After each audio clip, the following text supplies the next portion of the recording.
This is a firing demonstration of the Nerf Rogue One blaster.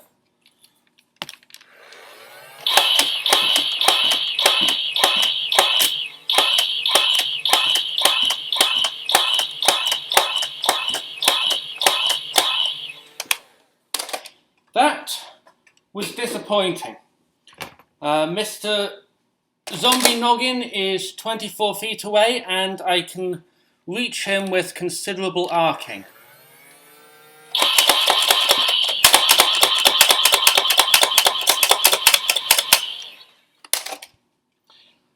Rapid fire results in the darts basically falling out of the blaster. In case it isn't clear, this blaster is bone stock.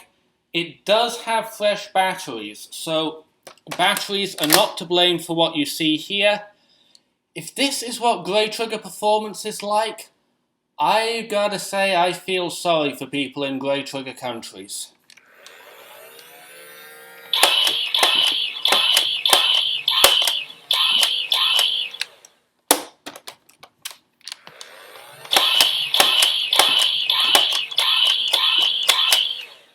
Cruddy mag, sorry.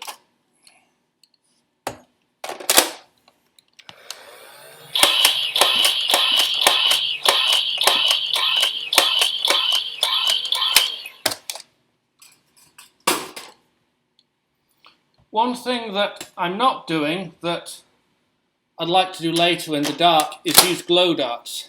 This blaster has LEDs in the magwell. I'd like to test how they work.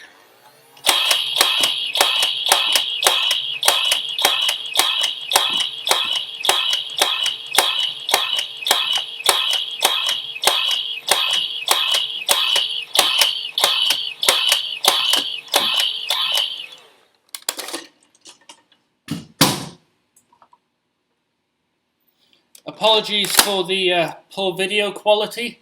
I'm using a laptop webcam for lack of anything better.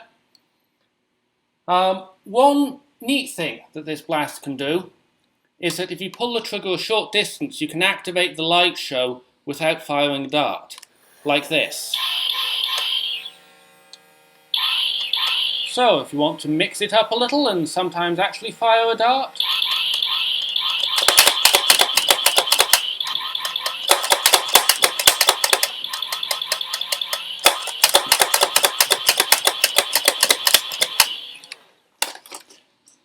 I can imagine that might be useful as a sort of feint. Now, since this has just showed us some very disappointing performance, for the sake of comparison, this Stryfe is one dart lock short of bone stock.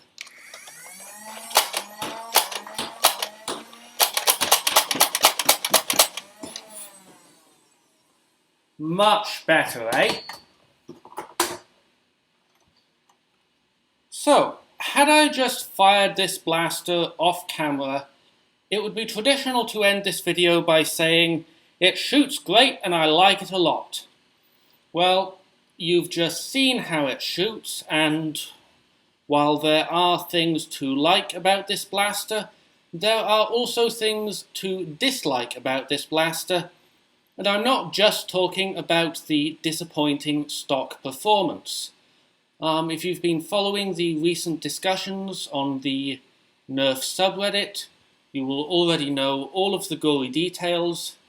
Summarizing, if you want a performance piece, if you intend to modify this blaster, and especially if you intend to use aftermarket parts, you would be better off if you were to use a Stryfe or a Rapid Strike or a Demolisher as a base. By better off, I mean your build will be easier and most likely also cheaper. This is a Star Wars blaster after all. With that being said, there are a lot of things that you might like about this specific blaster, such as this. That, yes, that is a really satisfying noise. Or maybe you're a fan of the mag release. The mag release is a push button above the trigger. Someone will correct me if I am wrong, but I do not think that we've seen this style of mag release on a blaster before, so if you like this, you're probably not going to find it elsewhere. Or maybe you're just a fan of the aesthetics. This thing could be beautiful with the right paint job. So if you have some specific reason to like this blaster, cool. If not, there are other blasters that I would recommend instead. So there's my firing demonstration. It's sort of turned into a review towards the end. Like I said, all of the gory details are on Reddit. You can go and check that out if you'd like.